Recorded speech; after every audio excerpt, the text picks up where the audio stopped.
for IP. So yes.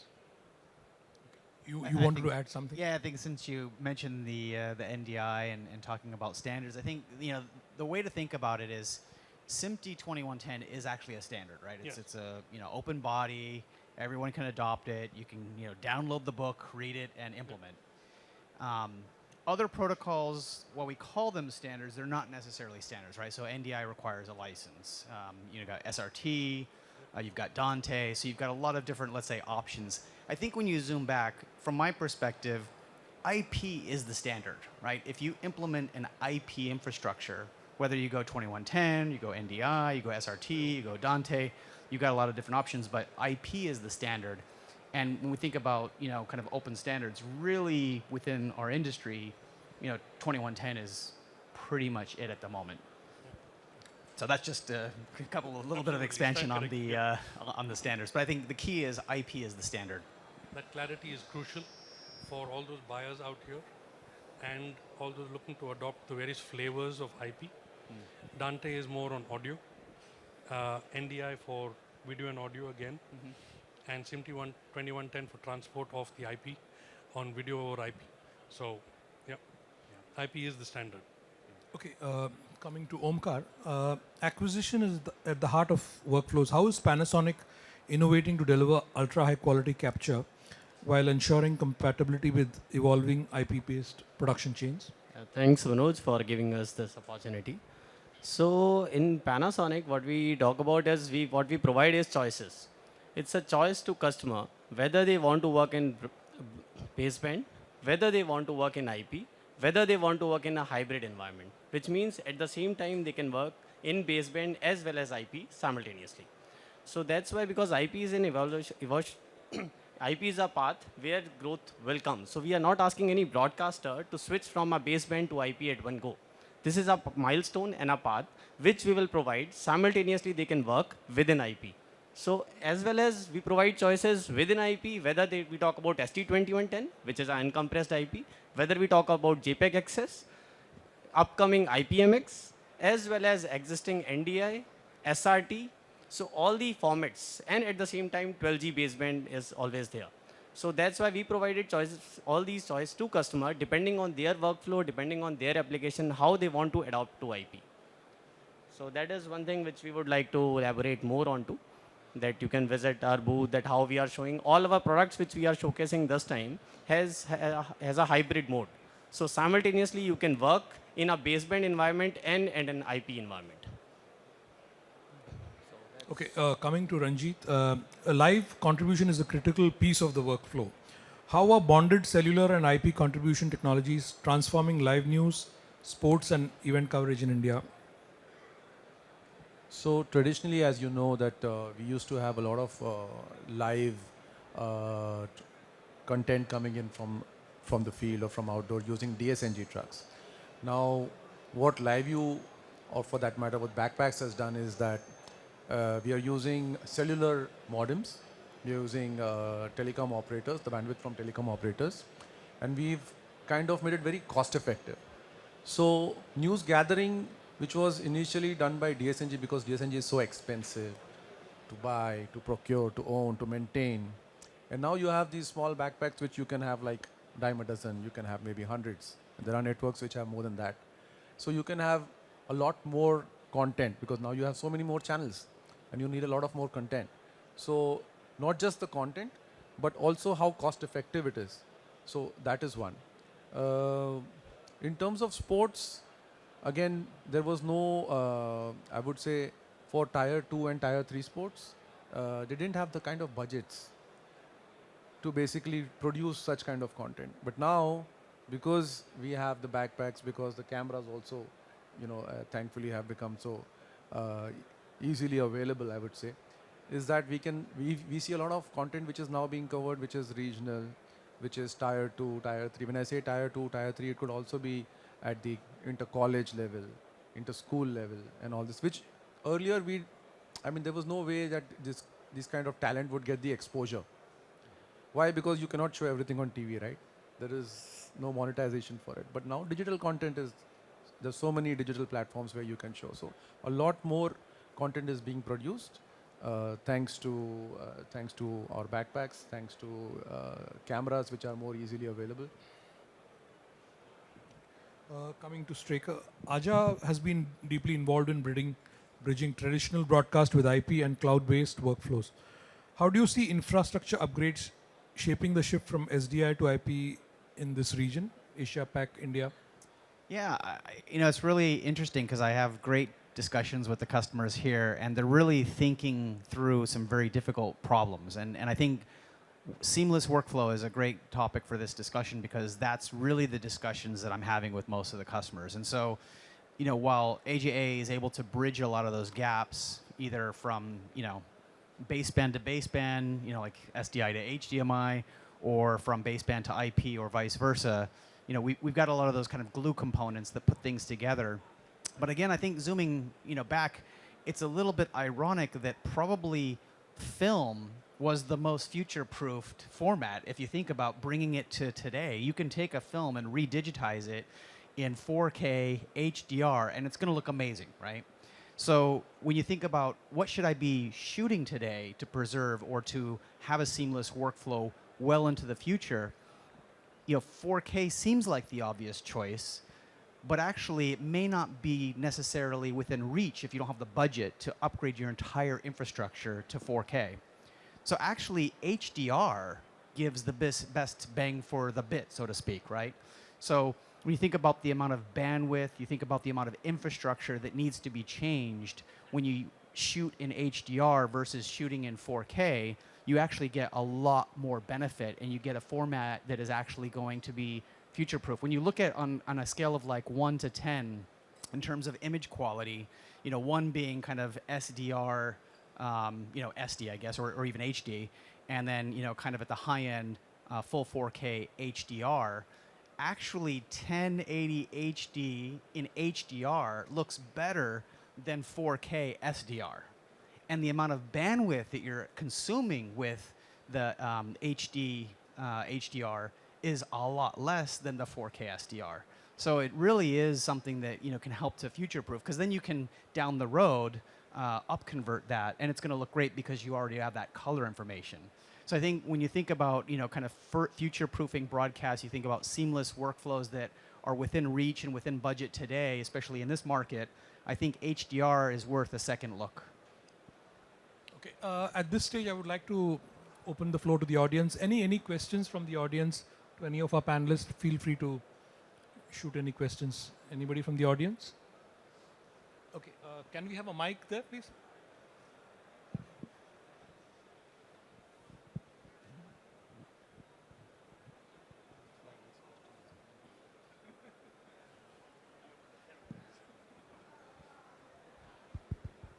Hi, Ranjit. Actually, we are also into esports, and we are, trying to cater the tier 2, tier 3 crowd. So I want to know how we can do that. First, very simple question. Second, how LiveU is coming up with products, and how budding entrepreneurs can go deep down and create content around it.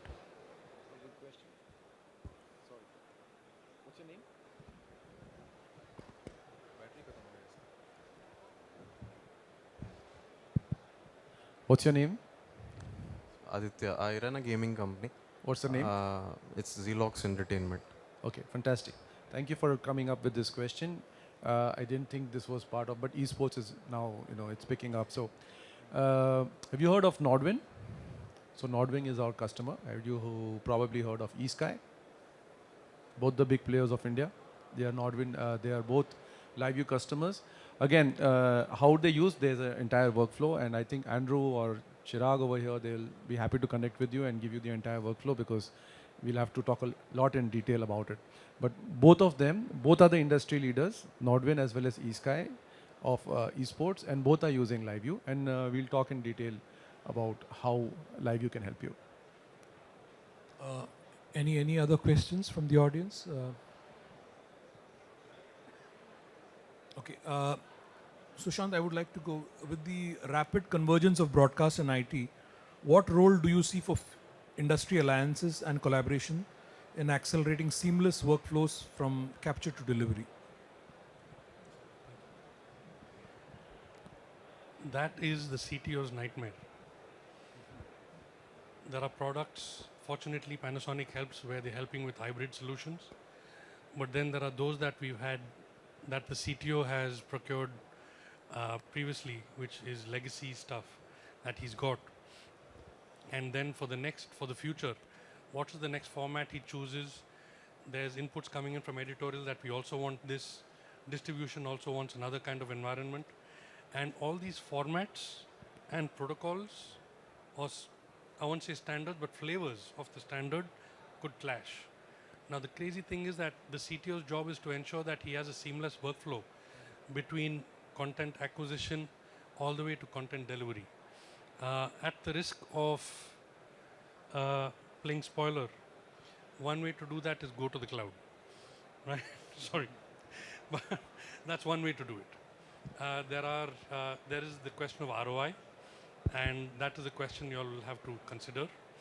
But if you have a facility on-prem, you will have to choose standards that are interoperable. And if interoperability is not possible, for example, I'm in between Dante and another standard, right? I'm getting my audio over IP coming through Dante, but I'm a SMPTE 2110 facility. How do I kind of get that in? How do I get it to my audio mixer to work? How do I get the Dante converted to another format that I can send out to the DTH providers, the cable providers, and my set-top boxes and my OTT, right? That's where organizations like Aja build the converters and the bridges and the other products that they have to do this crossover between between protocols, between flavors, right?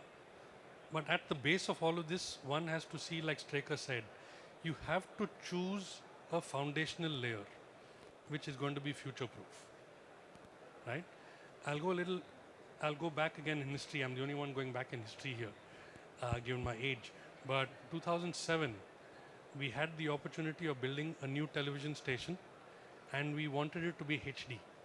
And in 2007, nobody ever did HD, way back. But it was a news channel, not an entertainment channel, which is easy, but a news channel, all the way from content acquisition to delivery. And soon reality hit with the research team and the business team coming back and saying, there's not enough TV sets in the country that do HD. We then decided to do 16:9. And then research and business came back and said, there's no TV sets for that kind of number of viewers that have flat screen TVs, which are the big CRTs with flat screens, right? They weren't there. So let's go back and do 4:3. So you've gone from HD to standard F 16:9 to standard F 4:3.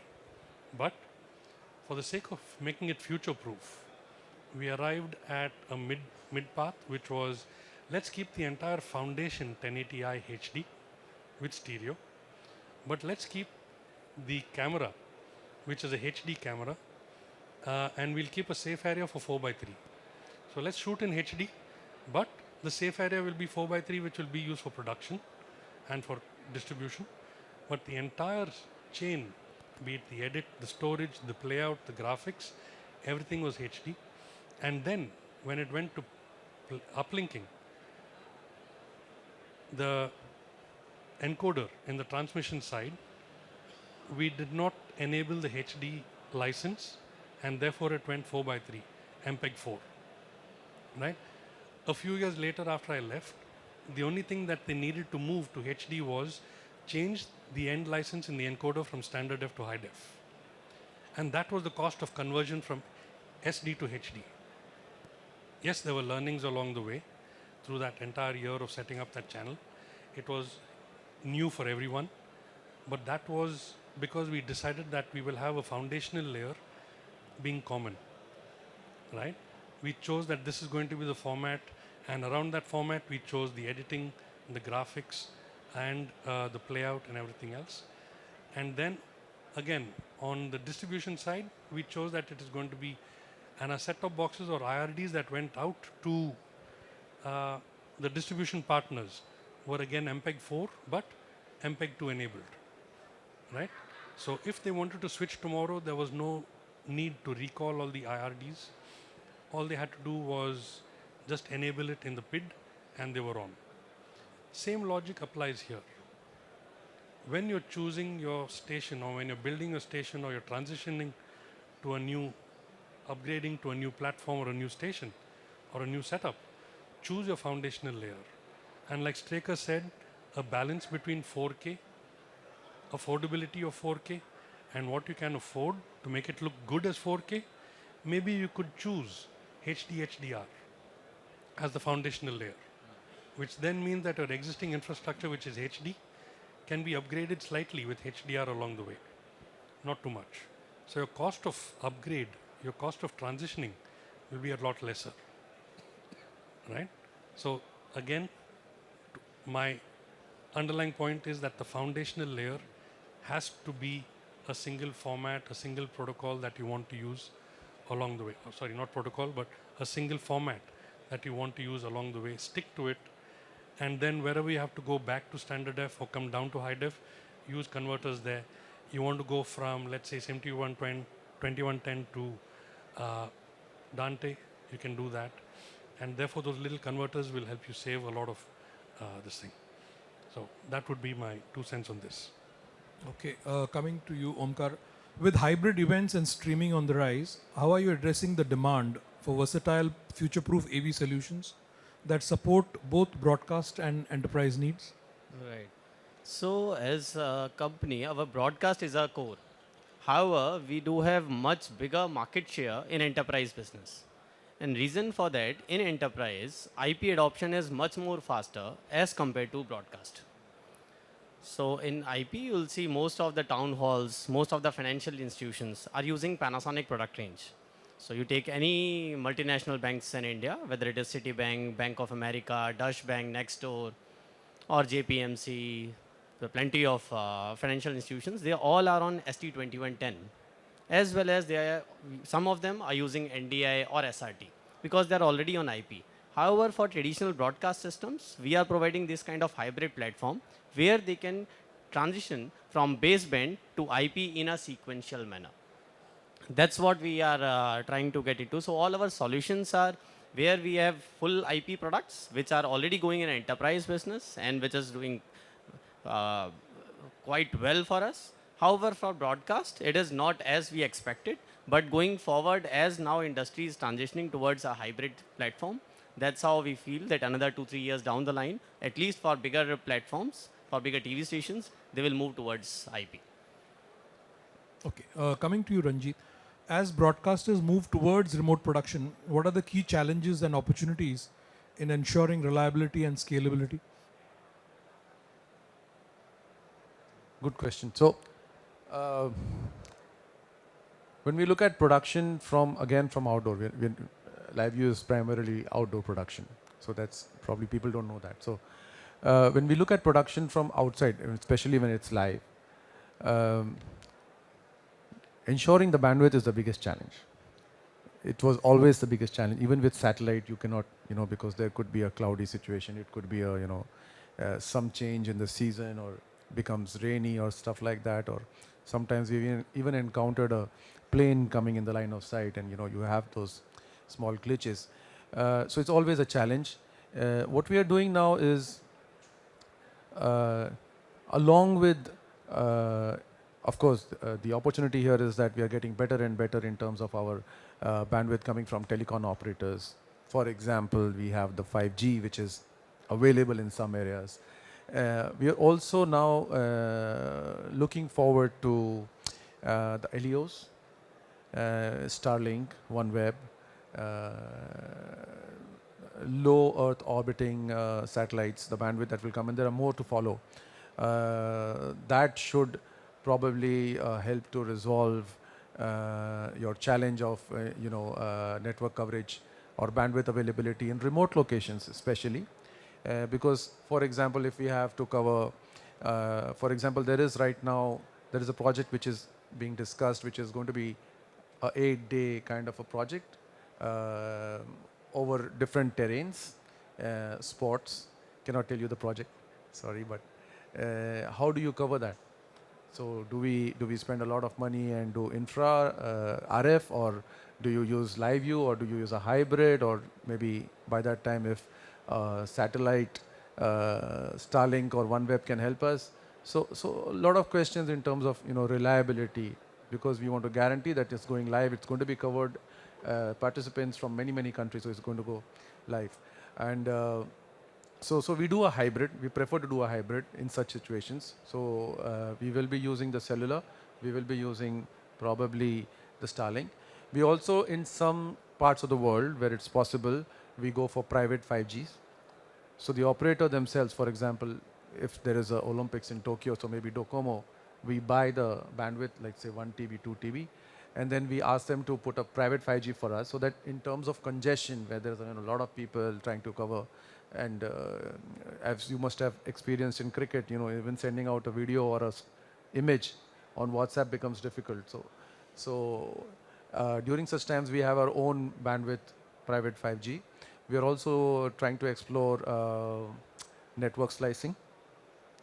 So that's another thing, if the operators in India can bring about, can help us with network slicing. And then what you get is a preferred SIM card which guarantees a minimum bandwidth, maybe 2 Mbps per SIM card. So that is one way of reliability. What else am I missing out? Yeah, so these are some of the things that we are doing. We're doing a lot more. LiveU has come up with LiQ, which is primarily eSIMs profiles preloaded across the globe. So if you're going to the US, you don't need to buy a SIM card. You just buy the data from us, and it's already pre-configured, and our modems are intelligent enough to connect with the Verizon or whoever is giving the best network in that particular city or that particular town, and give you that best connectivity optimized. So these kind of AI-based technologies is what we are doing.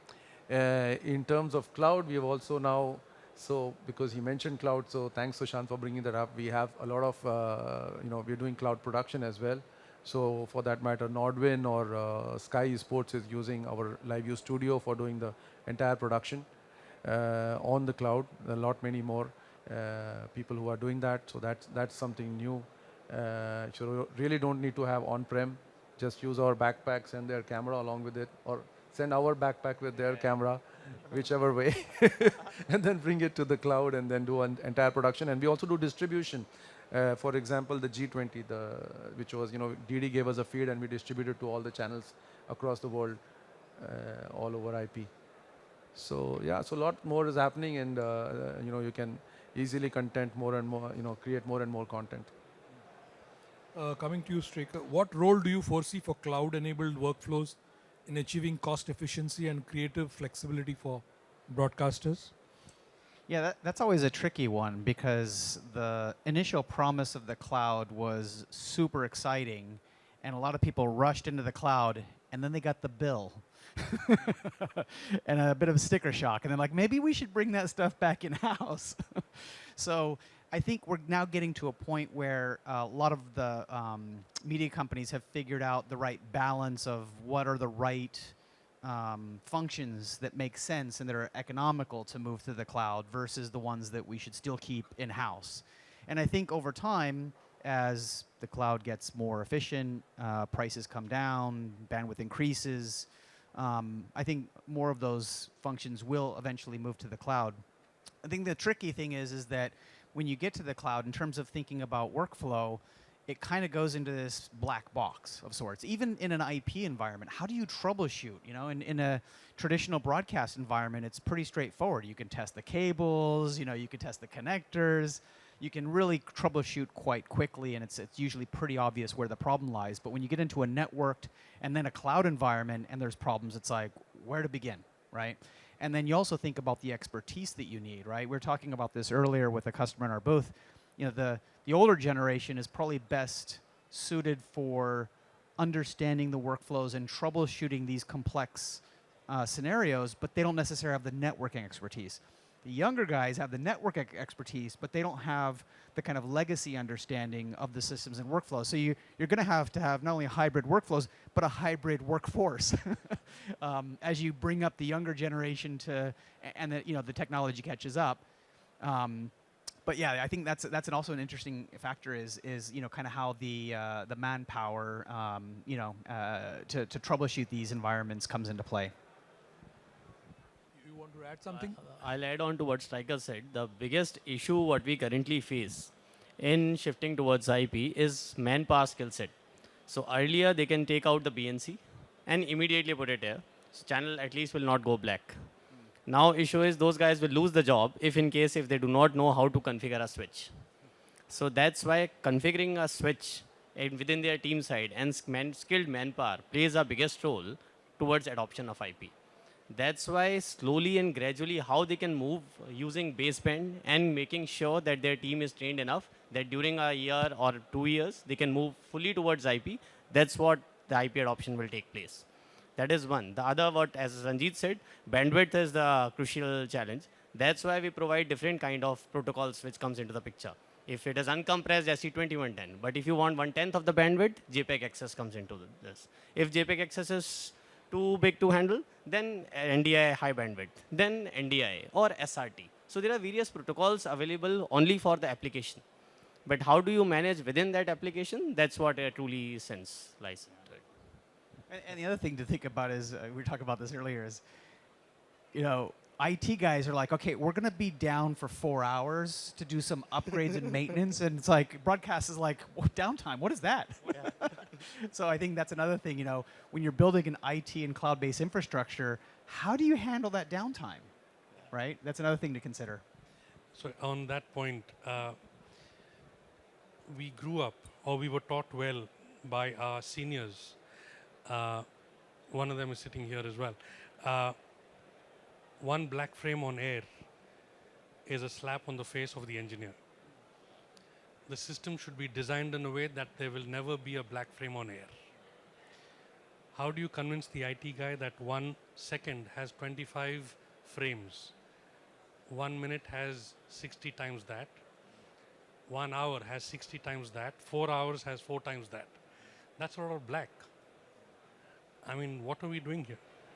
And it's exactly because of that now that what's happened is that there was a recent article and a couple of manufacturers are adopting this. There's an educational institution in Switzerland, in Basel, that's introducing or working on something called the media network. Right? It's called the Meteor Net, which does away with the entire IT team.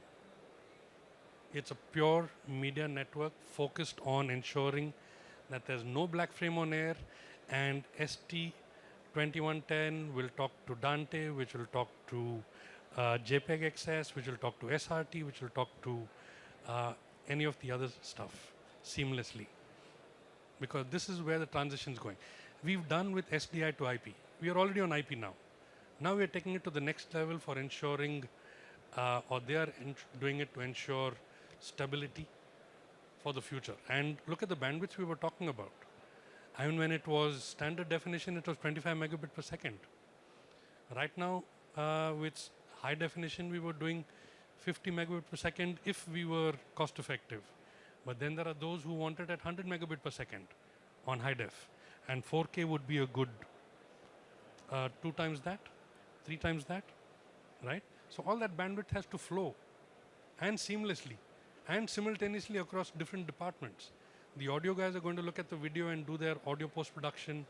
The graphics guys are going to do their own stuff. The post-production guys are going to do their own stuff, all at the same time with the same equipment, with the same content. And that means the stability has to be there, which is why standard IP networks, according to this university, is not enough. And that's why they're building the media network. And maybe they'll release the paper pretty soon. Incidentally, I think Riedel and one more company have adopted it in their own way for testing out. So, just saying. Sorry. Okay, to conclude, my last question for the day, I would like a 30-second answer from all of you all. Future-ready broadcast with AI making a major impact. How do we see future-ready broadcast in the next 5 years, starting with Straker? Yeah, I mean, AI is an interesting topic that's obviously on top of everybody's minds, and how that kind of content creation and yeah is going to completely disrupt the industry. I mean, it keeps getting better, so there's not to say that it can't necessarily replace, but I think that at the end of the day, you have to have that kind of creative mindset, and you have to create something that people want to watch, unless they're going to create AI for AIs to watch. And so the creative process has always been changed by introducing new tools, whether it was, the nonlinear editor or After Effects, or these, effects just kept getting better and better. If we look at AI as being a tool to generate kind of new and interesting types of content that's still driven by human storytelling for human consumption, then I think it will be a useful tool. The danger is that if it becomes so accessible, so easy to use, that anyone can create what they call AI slop, and the slop just kind of perpetuates all corners of content delivery, then it becomes really, really hard to find good content, and probably hard to make money if you're actually investing in making good content. So I think that's the risk with AI in this industry at the moment. Ranjit, what do you think? A short answer?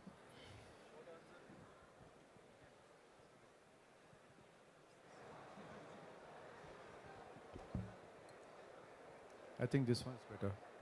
Yeah. Short answer is that at this moment, I would say AI is like too early to talk about. What we can see in AI right now is just a little bit of translation and things that people are still struggling with that. Maybe you can see artificially generated presenter. So these kind of things, but I think AI can do a lot more as we get creative.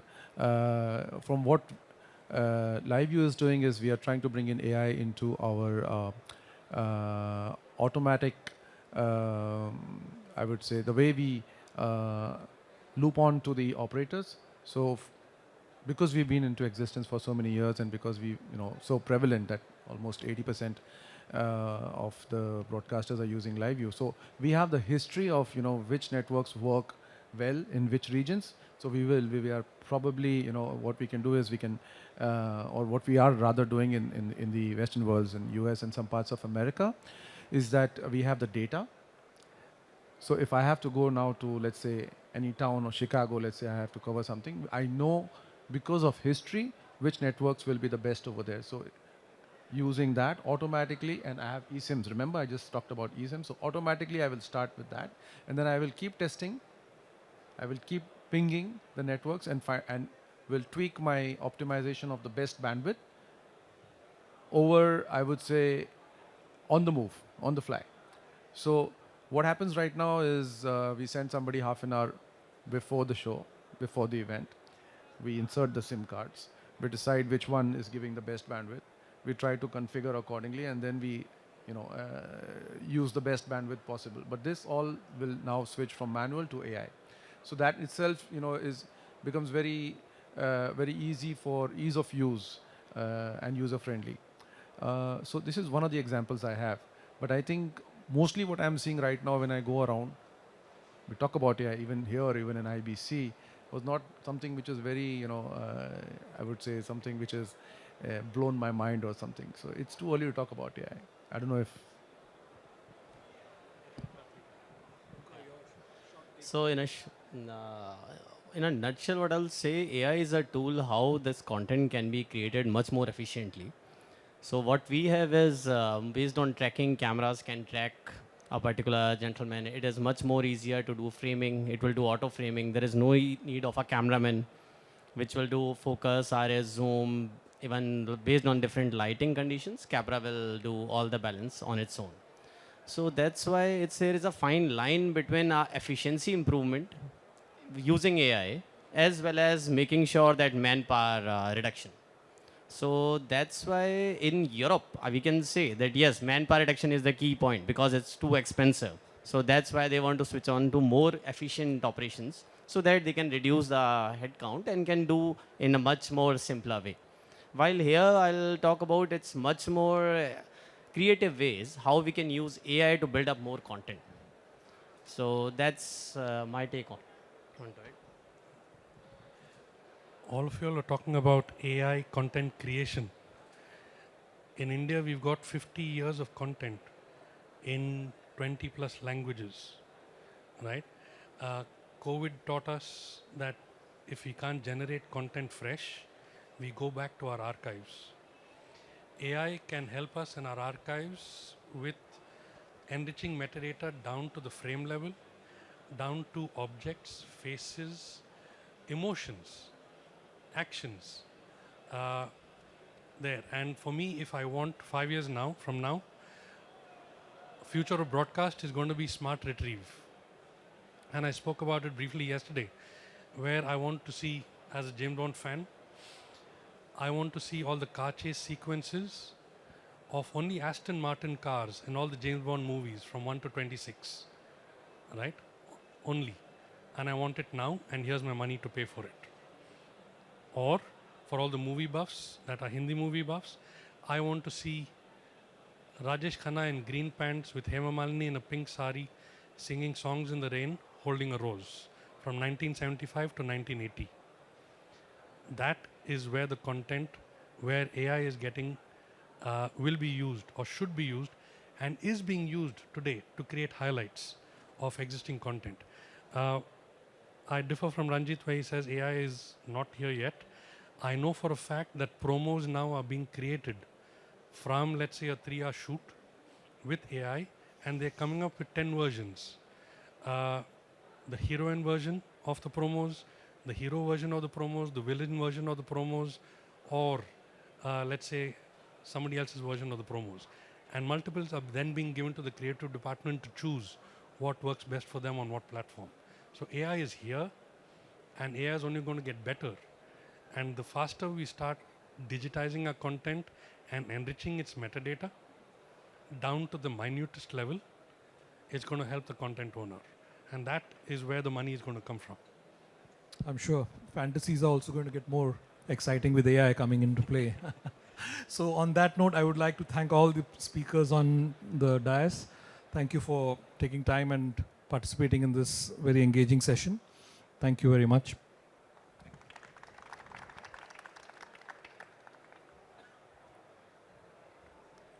Once again, thank you to all the panelists for being here. I request Manoj to hand over the memento tree certificates that we have for the panelists. For those of you, I think, who were not here earlier, just a brief background.